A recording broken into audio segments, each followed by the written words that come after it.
de lo que nos dejó la jornada electoral el día de ayer en el Estado de México, en Coahuila, y para hacerlo, déjeme saludar a Arturo Castillo, él es consejero del Instituto Nacional Electoral, flamante consejero, y bueno, pues este es el primer ejercicio, los primeros comicios que le toca vivir, y me importaba mucho que nos comentara de viva voz desde el INE, desde Tlalpan, cómo se vio esta jornada en estas dos entidades. Entonces, me da mucho gusto saludarte, ¿cómo estás? Buenos días. Ricardo, muy bien, también mucho gusto saludarte y muchas gracias por el espacio. Pues todo muy bien, la verdad es que tenemos que reportar que la jornada del día de ayer fue todo un éxito, tanto por el trabajo de los institutos electorales locales como por la parte que le correspondía al Instituto Nacional Electoral. Como ya lo mencionabas, en el extranjero hubo una gran cantidad de votación, la gente estuvo muy interesada en participar en las tres modalidades que teníamos para el voto de los mexicanos residentes en el extranjero, pero también aquí en México, en Coahuila y en el Estado de México, la participación fue relativamente alta y sobre todo algo importante por lo que respecta a nosotros, al Instituto Nacional Electoral, tuvimos la posibilidad de instalar prácticamente el 100% de las casillas, solamente con una excepción que sucedió en el Estado de México, pero fuera de esa casilla, todo lo demás transcurrió con absoluta normalidad por lo que toca al Instituto Nacional Electoral. No, déjame abordar un par de asuntos que llaman la atención. La baja participación. El Estado de México, pues sí, se habría esperado por los titulares que solemos emplear aquí en la prensa, la joya de la corona, la elección maestra, pues que iba a movilizar un contingente importante y no llegó al 50%, siendo elección para gobernadora. Ya llama la atención y bueno, aquí te pregunto si la autoridad electoral no tiene alguna cosa que decir al respecto, porque pues sí, es probable que las ofertas de las candidaturas impacten, pero también pues lo que ocurre alrededor de la elección llama o no llama a votar. ¿Cuál sería tu opinión al respecto, Arturo? Claro, pues bueno, primero me gustaría, mi estimado Ricardo, hacer una distinción. Efectivamente, en el Estado de México la participación fue de apenas el 49.8%. Sin embargo, en Coahuila fue del 56%, fue un poco más alta. Creo que es importante hacer esa distinción. Ahora, por lo que respecta a la participación ciudadana, ¿qué mueve a la gente a votar? Aquí sin duda las autoridades tenemos algo que decir. La cantidad de información que nosotros difundimos y la sensación de confiabilidad que le damos a la ciudadanía es un factor importante, pero es solo uno de ellos. Creo que existen otros factores como la politización misma de los ciudadanos, el interés que tienen en participar, la expectativa que tienen de que efectivamente se dé un cambio o bien que permanezca el proyecto político que en su momento está gobernando, ¿no? O sea, ¿Qué mueve a la persona a votar? Es un tema complejo. Las autoridades electorales tenemos una parte que cumplir, que es difundir la información oportuna, necesaria y clara para que las personas sepan por quién votan, cuándo votan y en dónde votan y, por supuesto, transmitirles la confianza de que su voto pues siempre vale. Pero otro tema que también llama la atención es el momento en que pues a quienes aspiran a gobernar salen a dar su opinión sobre las elecciones. Desde luego fueron muy cuidadosos, nadie habló antes de las 6 de la tarde, excepto Manuel Velasco del Verde. Y aquí pregunto, pues si esa no es una infracción, pero luego a las 6 en punto tienes a Alejandra del Moral acompañada de 3 de los partidos más relevantes de este país diciendo ganamos. Yo me pregunto si esto no es una irresponsabilidad cuando todavía pues no hay vaciado que importe en el PREP y sobre todo no tienes conteos rápidos. Sé que estamos en el terreno de la costumbre, pero pues la costumbre también hace ley y me encantaría escuchar tu opinión, simplemente como experiencia hacia adelante. Claro, por supuesto. Creo que ya hay varios puntos que hay que aclarar. El primero de ellos, por lo que respecta a las expresiones anticipadas por parte de la persona que mencionas, en este caso se trata de elecciones locales. Efectivamente, su expresión podría constituir una violación a la ley. Sin embargo, creo que en este caso le corresponde a los institutos electorales locales hacer el pronunciamiento respectivo.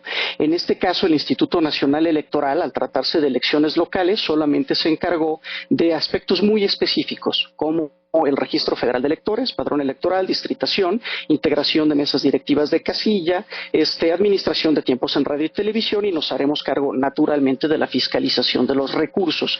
Por lo que respecta a la regularidad, digamos, o la licitud de las acciones de los partidos, candidatos y actores políticos durante las campañas y durante la jornada, esto es competencia estrictamente de los soples, ¿no?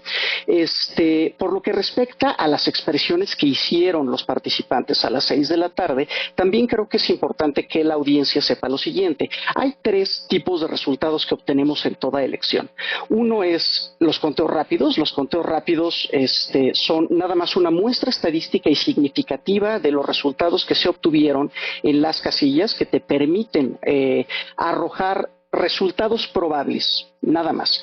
El PREP, o el programa de resultados preliminares, te va mostrando cómo va avanzando el registro de la votación que aparece en las actas, pero tampoco es un resultado definitivo. Si en realidad quisiéramos asumir con responsabilidad quién ganó y quién perdió en cualquier elección, yo invitaría a los actores políticos a que esperaran a tener el resultado definitivo. Esto es, una vez que el Consejo General de cada uno de los soples emita el conteo final y la declaratoria de validez de la elección en su caso.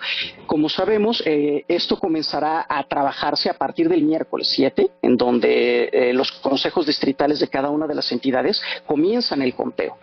Ahora, y no será sino hasta finales de la semana. Es complicado, sí. Yo diría desde mi punto de vista noticioso aguantar 3 días sin abrir la boca, pero sí que podría ser una costumbre aceptable que por lo menos los conteos rápidos o cerca de los conteos rápidos se pudieran declarar o no triunfadores. Cierro con un último tema, ya lo mencionabas, el asunto de la fiscalización. Pues estamos hablando de una inversión aproximada de 500 millones de pesos sobre la mesa, conocidos, legales, en el Estado de México, más de 62 millones de pesos, dicen, ¿no?, en Coahuila, pero al mismo tiempo, pues porque así han sido las elecciones anteriores, particularmente en el Estado de México, hay mucho dinero por fuera. En 17 nos quedó a deber la autoridad electoral en su fiscalización. Nos supimos de muchos errores que simplemente se pasaron por alto. Te pregunto si ahora el método podría ayudarnos en efecto a despejar, sobre todo hacia adelante, que el dinero debajo de la mesa pues llega a ser del doble de lo que se reporta. Si fueron 500 millones conocidos, quién sabe cuántos millones fueron desconocidos. Ahí, Arturo, les pregunto desde el INE qué tarea tienen en materia de fiscalización con respecto a estos aportes que se hacen a las campañas. Claro, bueno, antes de responder esta pregunta que me parece importantísima y fundamental, nada más quisiera hacer una precisión respecto del tema anterior. En efecto, los noticieros no se pueden callar. Su labor es informar todo el tiempo lo que está sucediendo. Aquí más bien el llamado era a los actores políticos a no darse por ganadores o perdedores antes de tiempo.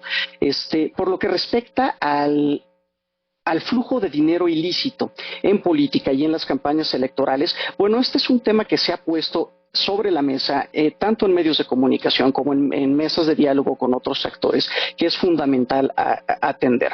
El Instituto Nacional Electoral no tiene facultades suficientes por sí mismo para detener ese problema. Sí, efectivamente tenemos facultades de fiscalización a partir de los reportes que nos presentan los partidos políticos, a partir de los observadores que mandamos a las calles literalmente a identificar cómo están gastando los partidos en sus eventos, en sus espectaculares, a través de los monitoreos que hacemos de los medios de comunicación, pero no hay forma de que con las facultades que nosotros tenemos podamos ser los únicos responsables de detener el problema del dinero ilícito en campañas. Para esto es importante hacer un llamado a la colaboración y al diálogo entre todas las autoridades, esto es, ejecutivos y legislativos locales, federales y el Instituto Nacional Electoral, para que podamos diseñar una estrategia conjunta de cara al 2024 en donde efectivamente seamos en conjunto y en corresponsabilidad eficientes, disminuyendo el flujo de dinero ilícito en las campañas. Esto es importante porque es no solamente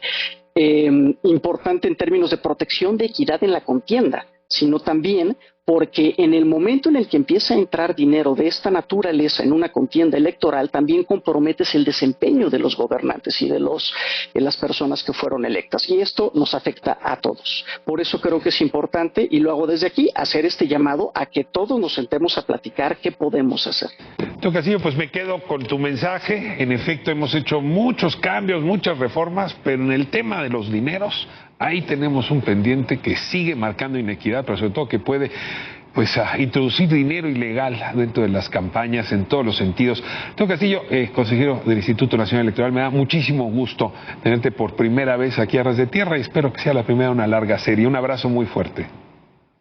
Con mucho gusto, Ricardo, igualmente.